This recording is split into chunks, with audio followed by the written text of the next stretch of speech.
మొదలు పెడితే ఆపటం ఎవరి తరం కాదు. సినీ జగత్తులో 60 సంవత్సరాల తెలుగు సినీ జగత్తులో తనంతట తనుగా ఎవరి ప్రమేయం లేకుండా స్వయం కృషితో కష్టే ఫలి అనేటువంటి ఏకైక సిద్ధాంతంతో ఒక నాట్యానికి మారుపేరుగా, ఒక స్టంట్స్కి మారుపేరుగా తెలుగు చలనచిత్ర చరిత్రలో తెలుగు ప్రజలకు బ్రేక్ డ్యాన్స్ ని అందించినటువంటి మొట్టమొదటి హీరోగా ఈరోజు కూడా 70 సంవత్సరాలు 7 దశకాల వయసు వచ్చినప్పటికీ కూడా నిత్య యవ్వనంతో, మనం అందరికీ వయసు పెరుగుతుంటే చిరంజీవి గారికి వయసు తగ్గుతుంది. నిత్య యవ్వనంతో ఇవాటికి కూడా 20 సంవత్సరాల పిల్లలతో సమానంగా మరి డ్యాన్స్ చేయటం అంటే అది కేవలం భగవంతుడు ఇచ్చిన వరం, ఆయన చేసుకున్నటువంటి పూర్వజన్మ సుకృతం.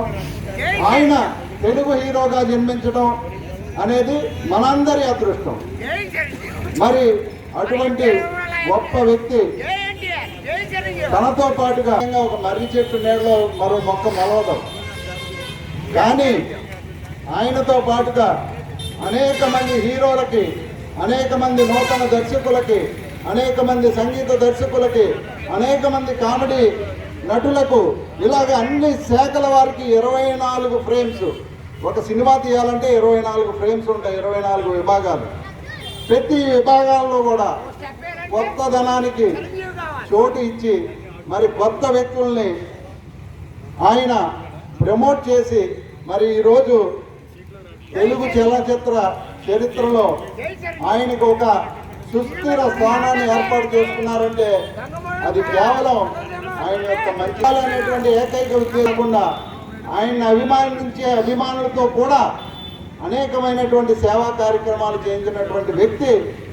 యువత అనేకమైనటువంటి సరదా కార్యక్రమాల్లో ముందుకు వెళ్ళేటువంటి పరిస్థితి నుంచి యువకులంటే మరి కేవలం సరదా ఇదే కాకుండా సేవా కార్యక్రమాలు కూడా చేయాలి అనేటువంటి ఉద్దేశంతో మరి ఆయన యొక్క అభిమానుల్ని సేవా మార్గంలోకి ప్రవేశపెట్టి మరి అనేక మంది పోరాటం, అంతర్యుద్ధాలు జరిగాయి.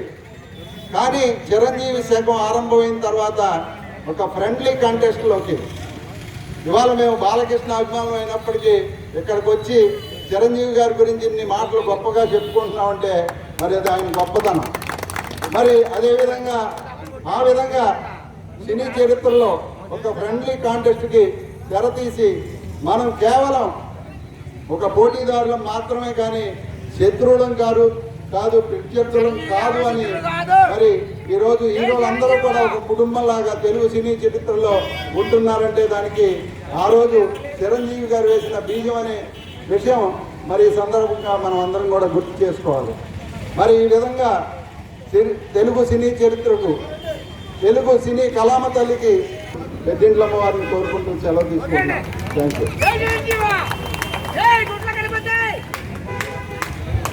థ్యాంక్ యూ అన్నయ్య గారు.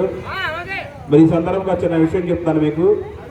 గత 25 సంవత్సరాల క్రితం మాకు చిరంజీవి గారు, మేము కూడా అభిమానులాగా సినిమాలకు వెళ్ళి ఆ టికెట్లు కాగితం ముక్కలు ఎగరేసే రోజుల్లో మాకు ఆయన సూచన చేయడం జరిగింది. ప్రతి ఒక్కరు కూడా రక్తదానం ఇవ్వండి, మరొక ప్రాణాన్ని కాపాడండి అని.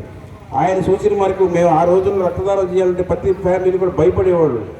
ఒక్క చిరంజీవి గారు మాట, చిరంజీవి ఫ్యాన్స్గా మేము ఆ రోజున ముందుకు వచ్చి రక్తదానం చేసి ఎంతో మంది, వేలాది మంది ప్రాణాలు కాపాడిన మాట ఒక్క చిరంజీవి గారి మాట పై జరిగిందనేది ఇది జగమెరిగిన సత్యం, అందరూ కూడా ఒప్పుకోవాల్సిన మాట. మరి అలాగే మరొక అతిథి మన గంధం ఉమా గారు కూడా 2 నిమిషాలు మాట్లాడాల్సింది కోరుచున్నాం. విశ్వంబర చిరంజీవి గారి 70వ పుట్టిన సందర్భంగా ఈరోజు ఇక్కడ ఈ కార్యక్రమం ఏర్పాటు చేసిన మెగా అభిమాని, ఈనాటి అభిమాని కాదు, గత 20 సంవత్సరాల నుంచి కూడా 30 సంవత్సరాల నుంచి కూడా బాబీ ఎప్పుడు కూడా కార్యక్రమం చేస్తూ ఉన్నాడు.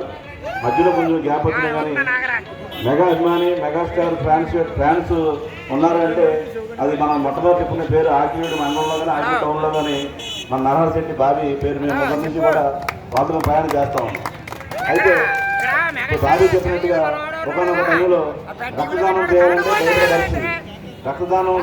రక్తం దానం చేయడానికి వాళ్ళ అభిమానులు ముందుకు వచ్చారు. తద్వారా ఎన్నో ప్రాణాలను కాపాడారు. ఇది ఏదైనా సరే ఒక పుణ్యం మనం ఎందుకు చేసినా రాని ఒక ప్రాణాన్ని కాపాడితే కొన్ని వేల రెట్లు వస్తుంది. అలాంటి ఎన్నో ప్రాణాలను కాపాడిన వ్యక్తి మెగాస్టార్ చిరంజీవి గారు. అలాగే కంటిదానం, ఈ కళ్ళదానం చేసడానికి ఒక అవగాహన కల్పించి ఒక వాళ్ళతోటి ఒక నోట్ చేసుకుని వాళ్ళ మరణానంతరం కళ్ళు ఇస్తే మరో ఇద్దరికి ప్రసాదించవచ్చని చెప్పిన విషయాన్ని ఆయన ద్వారా చూసుకుంటే ఒక సెలబ్రిటీ ఎవరైనా సరే ఏదైనా చెప్తే దాన్ని అందరూ కూడా గుర్తిస్తారు. కాబట్టి అందులోనూ మెగా అభిమానులు రాష్ట్రంలో విపరీతంగా ఉన్నారు. కాబట్టి వాళ్ళంతా కూడా ఈ కళ్ళదానం కూడా చేయడం చాలా మనం చెప్పుకోదగ్గ విషయం. అలాగే నేడు ఈ కార్యక్రమంలో దిగ్విజయంగా చేసినటువంటి ఈ మెగా అభిమానులకి, మెగా అభిమాన బృందాలందరికీ కూడా నా నమస్కారం తెలియజేసుకుంటూ జై చిరంజీవి.